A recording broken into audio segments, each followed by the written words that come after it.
Perfect, thank you. We'll move to item 11. I've got our Christopher here, thank you. Our submission on the proposed National Policy Statement for Natural Hazard Decision Making 2023. I've got Phil as well. Now this will have some connection to much of the work we are doing, but it is a separate submission, so maybe to lead Crystal. Phil? Yeah, kia ora koutou, Chair and members. So yes, I think that is probably the first most important point. There is a connection of this work to the Natural Hazard Plan changes endorsed back in June. But what we first need to do is actually go through the process of actually seeing the final form of this National Policy Statement. So from a timeline perspective, the government have indicated they're looking to, or the outgoing government should I say, we're looking to have this gazetted in early 2024. Noting that it would be early 2025 that we'd be looking to notify our Natural Hazards Plan change.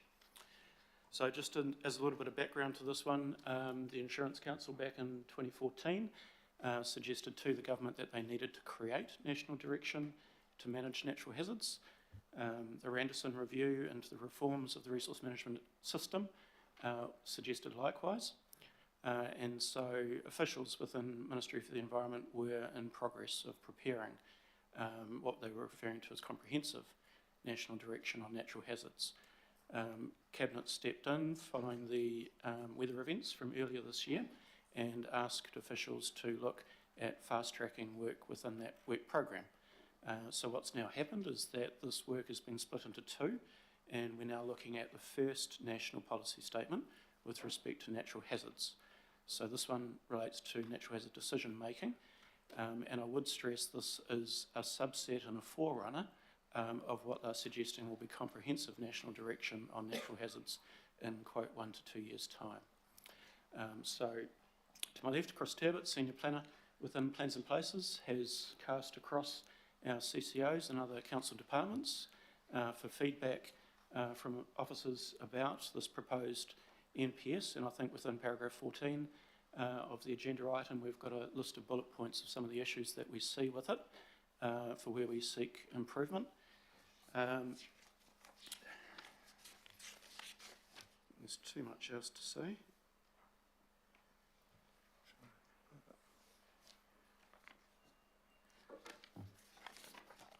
Probably the other thing to note is when this does get gazetted in early next year, and which is still a year ahead of when we'd notify plan change, it does have force with respect to resource consent applications that come in. So officers will need to have regard to this, and obviously within this NPS it's asking of us to create a risk methodology and a high, moderate and low setting for risks, and to utilise the information bases that we've got. So just to let everybody know, it does have some force from early next year with respect to consenting. Kia ora, Chair and councillors and RMSB members. I'd just like to add to that to communicate to you that we have a team of staff reviewing this draft NPS and putting together an evaluation of it, and we're probably about 2/3 of the way through that, and we will be in a position probably within a week to present a draft submission to the delegated members and RSB members for your consideration. The other thing is we did contact MFE to ask if we could have an extension, but the response to that could be summarised as that if they expect to present this as part of the briefing for the incoming Minister of the Environment, and if we're late beyond the 20th of November, they won't be able to include our comments in their briefing to the Minister, but they could still potentially consider it as part of their ministerial consideration as a ministry staff. But the overall flavour of that was that they didn't recommend being late. So we're suggesting that we prepare a submission for consideration by the delegated members before the 20th. Thank you. Cool. Kia ora, Chris, and thanks, Phil. Oh, we've got a question from the Mayor first, but thank you for that so far. Well, I've got a few questions. Natural hazards, the things that I'm thinking about are the ones that we've had, like floods and bits and pieces, but there are a lot of natural hazards. One of the main hazards for us is Wellington bureaucrats, actually, is a hazard, and I hope that they get listed. One of the hazards which is causing a lot of trouble and damage to Aucklanders at the moment is the rules about seismic. So seismic isn't technically a hazard, but we don't have a lot of history of seismic in the Auckland area. We have a lot of history from flooding, and I think we accept that's a natural hazard, and we are thinking about that a lot, and we're just spending $700 million because we didn't think about it enough in the past. Volcanoes are a real hazard. There's 40 of them here. The oldest is 40,000 years and the newest is 800 years. Work it out, one every 1,000 years. They're getting bigger. One's due. What are we doing about that? Is that considered? That's certainly more viable. There is no evidence of a major seismic activity here in the last 100,000 years. And yet, we have, via the idiots at MBIA and our own zealous enforcers, we now have building fulls of residents of apartments who are wetting themselves over the fact that because we didn't have ductile floor reinforcing mesh available until recently, and they've come out with a thing now that if you've got non-ductile floor mesh, you're not going to meet the requirements of the code. And so these people are living in buildings which are totally safe, but they're being forced to consider huge costs of upgrades. And so we're going to have an outbreak of severe mental illness, including there will be suicides over this. And there'll be more people dying of the MBIA seismic rules than there will be have killed from volcanoes, which we do have. Now, this sounds, I'm being facile here, I'm not. This is serious. This is what happens when we allow people in suits in Wellington to dream up policies. So on the surface of it, it looks sensible, and the reality is it's dangerously stupid. And so what can we do about that? Are we forcing them to list what the hazards are? I mean, you could have a hazard of an ice age. It's technically possible, but I want to know what are the hazards that we're having a decision making about? What is the list? I mean, there's endless hazards. Where is fire as a hazard? Where is, and people die of that. But as I'm telling you, don't underestimate the hazardous costs of idiot thinking from Wellington. And I want that down listed as one. It is a hazard. It's a financial hazard. It's a moral hazard. And it is a mental health hazard for a lot of our people. I've had people in tears ringing me and talking to me about the seismic rules and the impact on their lives of something which has got much the same chance as being hit by lightning. So is lightning in there as a hazard? So the definition is the natural hazard, so I'm not sure. That's right. Yeah. Natural hazard is bureaucracy, a natural hazard is lightning, a natural hazard is certainly a seismic, and natural hazard is volcanoes. And so I want to know, when we're talking about this, what are the listed ones and what are the likelihoods, so that we can dismiss ones which are nuts. But you can't tell me lightning isn't a hazard.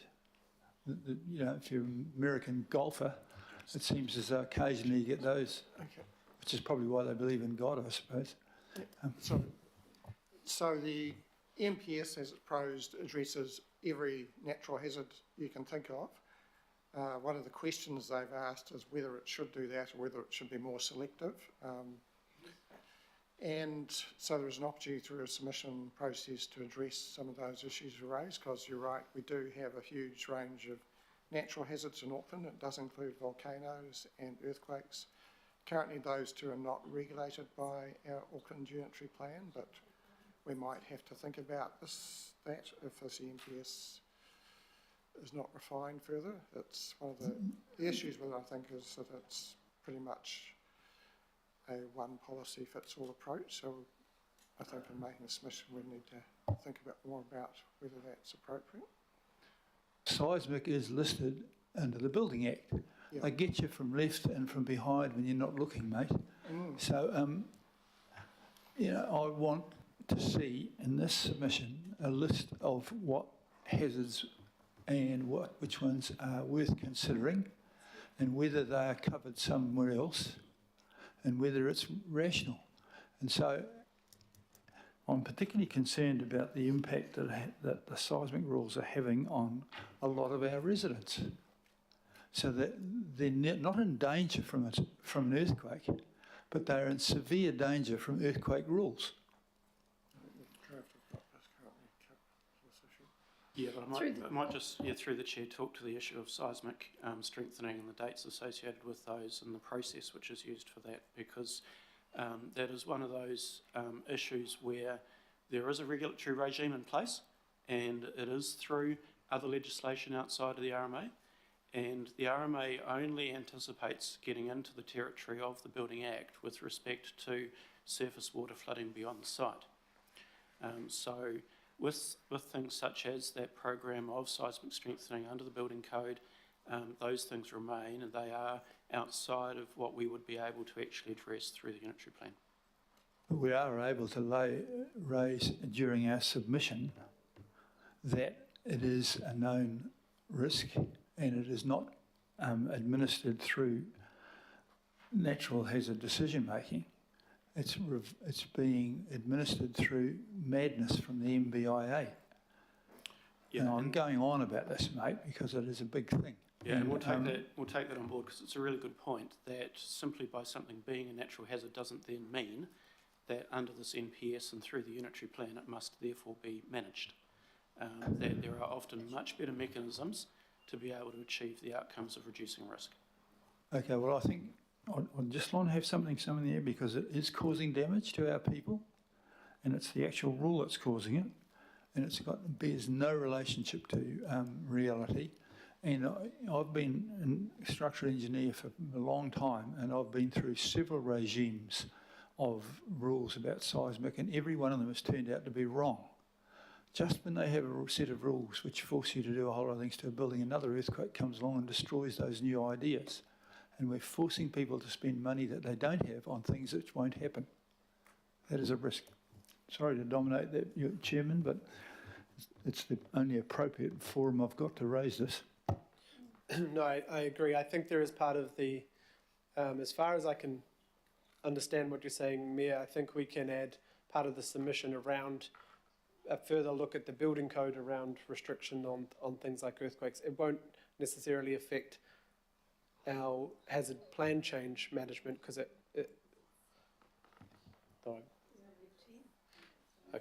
I think that's fine, Mia. Yep. Right. Is there any other questions? No. Cool. We've got. No, we don't. I'll move.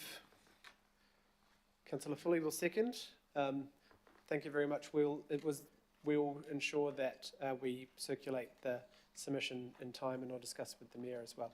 And we've got a member of the Independent Māori Statutory Board with Councillor Dawson and I on that as well. So thank you.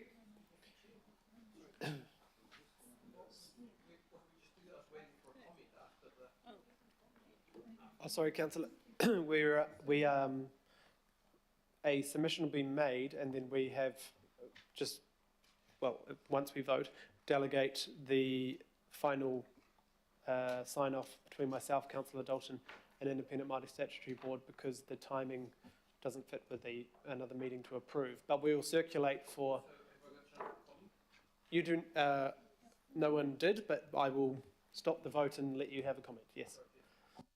I just wanted to back up the Mayor, because fully agree with how protocol and trying to document everything gets us away from reality, and we can't do it. It's impossible. Thank you. Kia ora, Councillor Turner. And we I just would like to put a little chip in from the other side, because I was the minister who put a whole lot of the code in place for earthquake strengthening. And the problem you got when you're the minister is sitting across from you a table full of bloody engineers, all who say we're earthquake and seismic engineers with PhDs and so on. And if you don't do what we say, and a building crashes down sometime later, you want to be able to front that and say, I knew more than the engineers did, and I was too much of a coward to fight back, so I did what the engineers said. Take that as an apology, thank you. Right, and yeah, just to, I guess, briefly on my perspective then, what we will be trying to do, the majority of our submission will be focused on the priority areas for us, which we have shown in the last year, but longer than that, that it is in the flooding, it is in the slips, it'll be in the flood-prone areas, it's the work we're doing through the hazards plan change. We'll include comment on all, but our focus will be what we have been working on recently, and I think what Aucklanders would expect we are working on is the response to the extreme weather events we've been having the last few years and around how we build around them. So, thank you. All those in favour? Any opposed? Not sure. There isn't an option for not sure, but we'll note that mentally. Thank you, Mayor. Right. We will go to item 12, the Hauraki Golf Tika